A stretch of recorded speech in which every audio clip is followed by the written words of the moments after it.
अनेक गोष्टी सांगितल्या पाहिजे। आज एकीकडे ह्या सगळ्या परिस्थितीमध्ये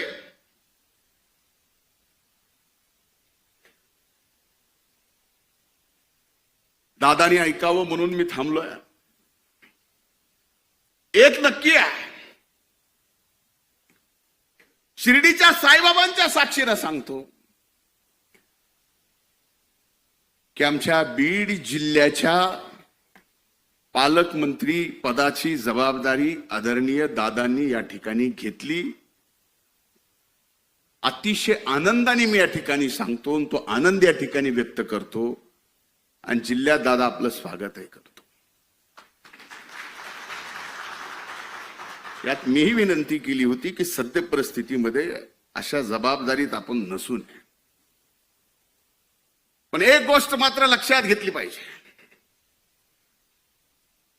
आज अजित पर्व आहे, आज आपण सत्तेत आहोत, आज आपल्याला नवीन संकल्प घ्यायचा आहे।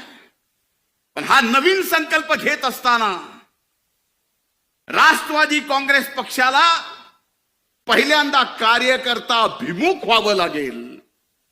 कार्यकर्ता भिमुख झाल्यानंतर पक्ष संघटन एवढं मोठं होईल की कसल्याही वाऱ्या आणि वादळामध्ये ते पक्ष संघटन कधीच ढळणार नाही, हलणार नाही। हे मात्र एक कार्यकर्ता म्हणून निश्चित मी आपल्याला सांगतो। पण मधल्या काळातल्या काही अनुभवात मी सांगतो,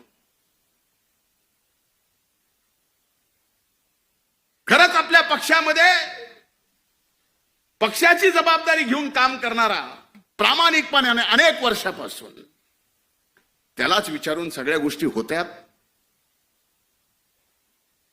काही अनुभव तर असे सांगतो की आपल्या पक्षाच्या प्रमुख कार्यकर्ता असेल, नेता असेल, त्याची जर काटाला लावायची आहे, त्याची जर नीटनेटकी करायची आहे, तर त्याला इतर पक्षाच्याही गरज नाही, आपल्या पक्षाचेही भरपूर बस झाले, फक्त कानाला लागायचं काम।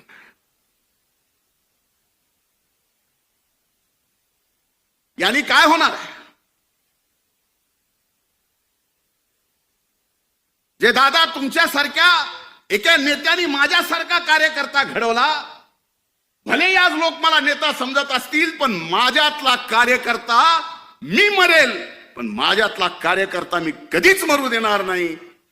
त्यावेळेसच नेता जीव